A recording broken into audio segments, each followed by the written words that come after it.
Welcome into Steelers Talk. I'm your host, Jack Sparrow. It was another day and another practice there in Latrobe for Steelers training camp. Make sure you guys click that subscribe button if you haven't already, because just like today, I'm going to be putting out a practice report for every single Steelers training camp practice that is open to the public. So if you guys want to know which players are impressing, which players maybe are disappointing a little bit, if you guys want honest coverage of what's going on in Latrobe at Steelers training camp, we give you guys free, premium, and in-depth Steelers coverage on these practices every single day right here on Steelers Talk. So whether I'm here at home on my day off, whether I'm on vacation like I was last week, or whether I'm in studio, I'm getting you guys a video breaking down Steelers practice every single day. So click that subscribe button if you want that coverage. All right, so we will start here with a shell practice today. So if you guys don't know what shells means, that's just shoulder pads today. So it wasn't a fully padded practice like it was last night at Friday Night Lights, and that makes sense. It's a later practice, obviously, on Friday, and then you're turning it around for an afternoon practice on Saturday. It just makes sense to maybe have more of a lighter day, and it was very apparent that Mike Tomlin wanted to give some of his veterans a day off and give them some rest, and not go too crazy coming off that night practice last night. So guys like Aaron Rodgers, quarterback, DK Metcalf, Calvin Austin III, Jonnu Smith, TJ Watt, Cam Hayward, Keanu Benton, Dante Kent, Deshaun Elliott, Ryan McCollum, Isaac Seumalo was limited today. Azesi Otomewu, God, that's a tough name right there. But then there's also some injuries. Calvin Anderson and Corey Trice Jr., it was announced by head coach Mike Tomlin after practice today, have soft tissue injuries, and it will be, quote unquote, more than just a couple of days. So that's not great to see, specifically with Anderson, because he got a $4 million contract this year to be this team's swing tackle, and with Broderick Jones having the struggles that he has had mostly through camp to this point, it's not great to see Anderson go down and be out for multiple days here. And then Corey Trice Jr. has a hamstring issue, and he will also be out multiple days, which sucks because he just can't stay healthy, man. He's long, he's physical. He's had some good moments in camp to this point, just like he has in every Steelers camp that he's attended to this point, but just can't stay healthy. Now, he hasn't had the major injury that he had in his rookie season when he tore his ACL, but it's been a lot of soft tissue injuries for him. He just can't stay on the field. And that was really a big point of emphasis for GM Omar Khan when he was asked about Corey Trice at the Combine this year, where he said, the big thing for him is he's got to prove he can stay healthy. And for him to have an injury here where he's going to be out multiple days with a hamstring issue, yet again, that is not something that goes into Corey Trice Jr.'s favor, so that's not great to hear. But then we get into practice, and defense won 7 shots again today by a final score of 4-2. Rudolph had a coverage sack, good defense from Jalen Ramsey, Darius Slay across the board in the secondary, which led to a coverage sack on the first play. Then Rudolph hit Darnell Washington in the corner of the end zone. DW made a leaping grab, got his feet down for the TD. So good to see DW getting a touchdown in 7 shots today. Then Cole Holcomb had a PBU on a pass intended to Muth on the third play. Then Beanie Bishop Jr. had a PBU on a pass intended for Ben Skoranek. Then Will Howard had a touchdown to Brandon Johnson on a slant.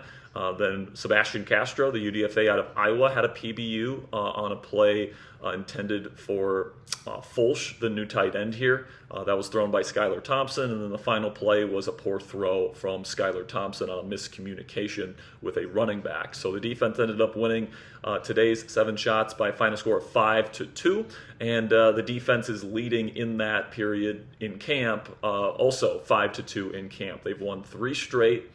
They've also won 5 of the last 6. So, they are definitely dominating in that particular drill and that they do at the beginning of every single practice.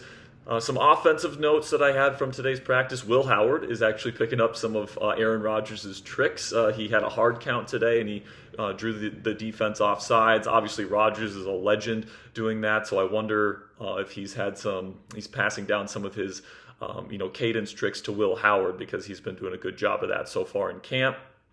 Also, somebody I want to talk about here, and somebody that's been consistently impressing me throughout camp here, is UDFA out of Memphis, wide receiver Roc Taylor.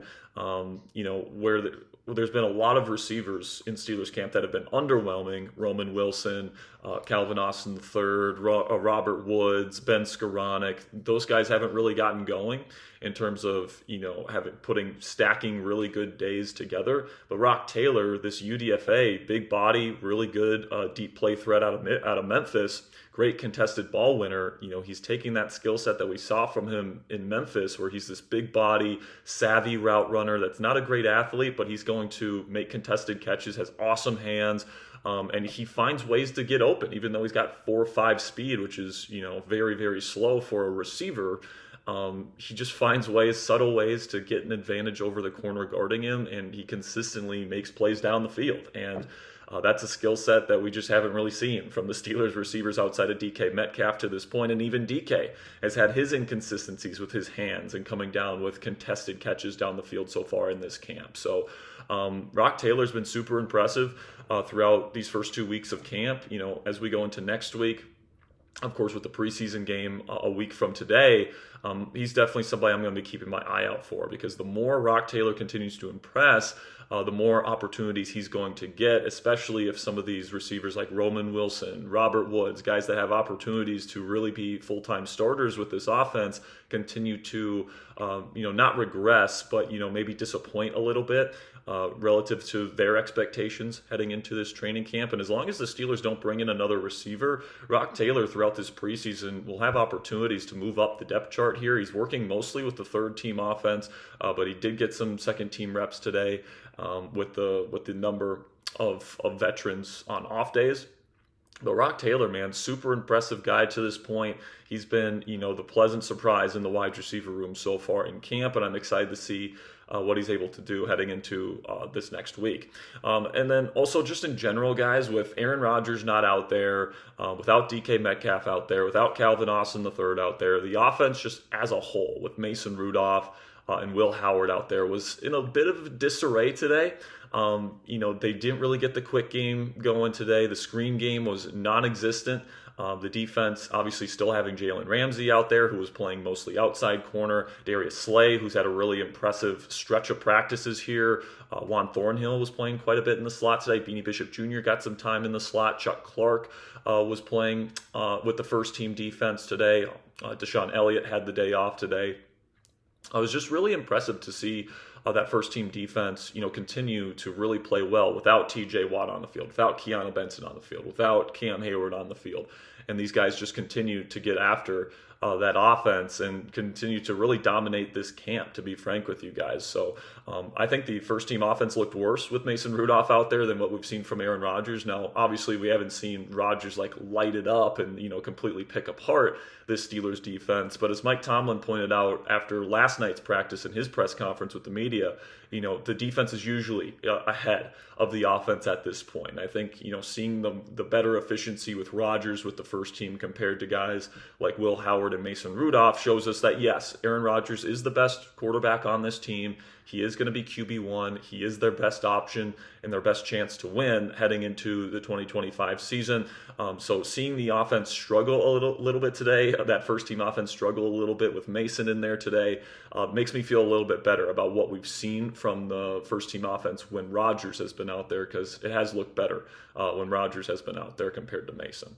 Also, there's more snap issues for center Zach Frazier. I can pretty much guarantee you guys there hasn't been another starting center in the National Football League that's put the ball on the ground more often than Zach Frazier has in this camp.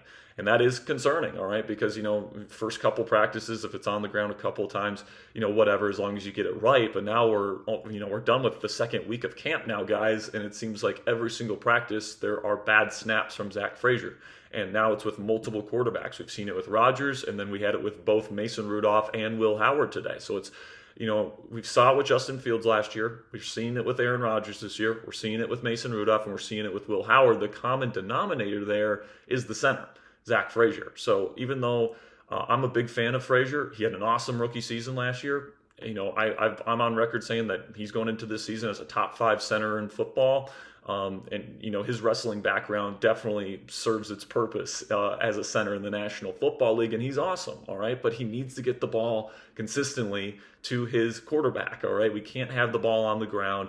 It's just getting a little bit annoying at this point, so I really hope, by the time that these guys leave Latrobe, we see Frazier really get a little bit of consistency with the snapping and having put together multiple days in a row without a bad snap, because that hasn't happened to this point.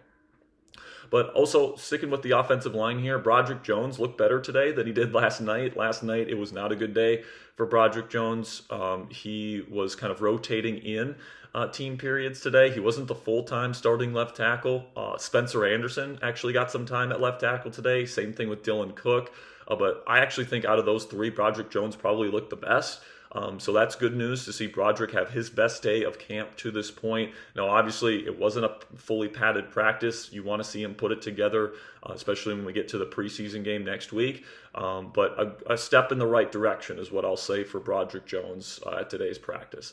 And there's been some people, guys, that have said, and, especially last night when he got his ass kicked against Alex Highsmith, where he didn't win a single rep versus Highsmith in the one-on-ones, people were saying put Darnell Washington at left tackle because obviously Darnell is a big guy. He's like 290 pounds.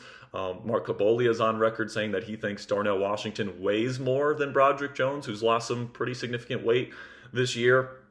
And Darnell Washington was an absolute stone wall in the backs-on-backers drill yesterday, beating guys like T.J. Watt, Alex Highsmith, Nick Herbig, and Jack Sawyer.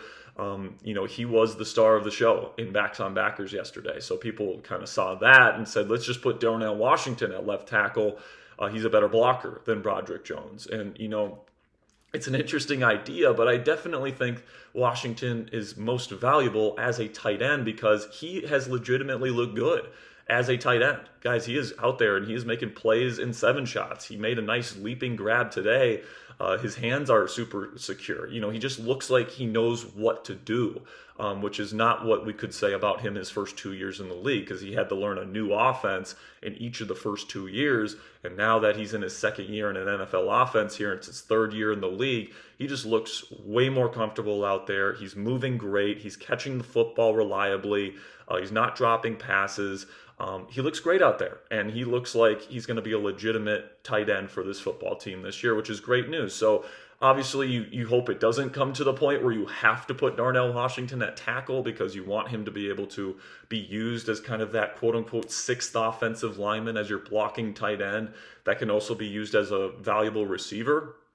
Kind of be this team's Mercedes Lewis. Aaron Rodgers has compared Darnell to Mercedes quite a bit since his arrival in Pittsburgh. But I really hope Broderick or somebody else on this offensive line can step up at that left tackle spot so this team doesn't have to put Darnell Washington at left tackle later on in the year. Some defensive notes. James Pierre had multiple interceptions today in the one-on-ones. He's looking fantastic. He's had 3 interceptions in the last 2 practices, and he's looked pretty good in coverage as well. I've been pretty critical of James Pierre in years past, but he has made some big-time plays. I remember 2 years ago, he made an interception against the Colts, which was just unreal when they were going down that win streak down the stretch with Kenny Pickett, and James Pierre had a leaping interception, like a diving interception. That was one of the greatest interceptions I've ever seen. Pierre's making some plays on the football this year in camp, and he's certainly competing for a roster spot in that cornerback room. Another standout day for Derek Carman, the rookie out of Oregon. Multiple pressures today up the middle. He just continues to impress and continues to be disruptive. He looks ready for day one action as a starting defensive end for this football team. Then you got Chuck Clark, who I said this earlier, but he rotated in and played first team safety today alongside Juan Thornhill. And he's definitely looking the part, man. He's definitely looking like he can go out there and he can keep the top on the defense. He's made multiple plays on the football. He's had several near interceptions.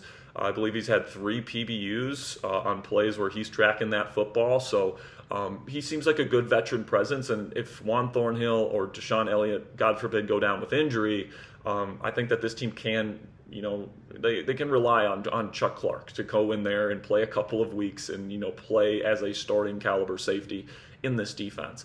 And then my final point on defense is, somebody that's been having a quietly great camp is Alex Highsmith. I mean, yesterday he toasted Broderick Jones in the one-on-ones, absolutely kicked his ass, 3-0, dusted him on all 3 reps, and then he was getting in the backfield consistently today again. So, he is somebody that just continues to stack up good days, continue to rack up pressures, make his opponent in front of him, look bad. And when you're doing that, you're a pretty freaking good player, man. Like Highsmith, such an underrated player. There's a lot of people in this fan base right now saying that this team should trade him away for Terry McLaurin or Micah Parsons and include Highsmith in the deal.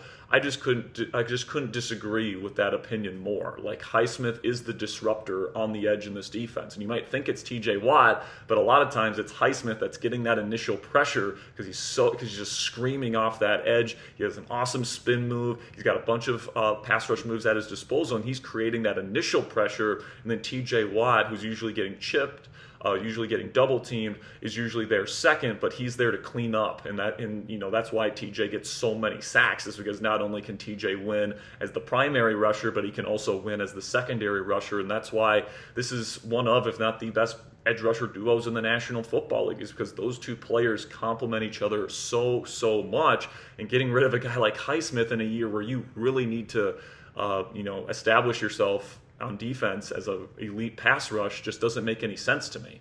But that's just my opinion. And not to mention Highsmith's contract. You're only paying him $18, $19, $20 million against the cap every season. That would be less than half of what the Steelers would have to pay for Micah Parsons. Now, obviously, Parsons is a hell of a player.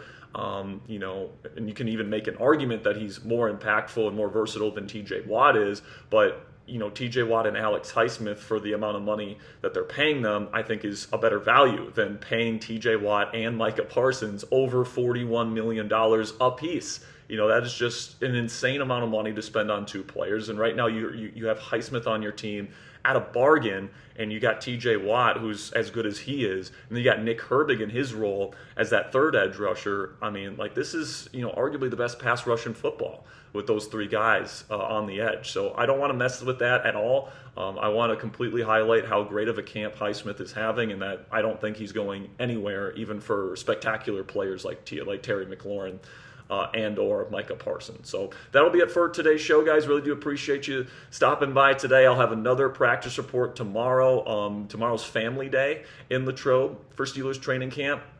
And usually they do goal line work. Usually they do a lot of short yardage stuff. So it's going to be fully padded. It's going to be a lot of fun. So you're not going to want to miss tomorrow's practice report right here on Steelers Talk. So click that subscribe button if you haven't already.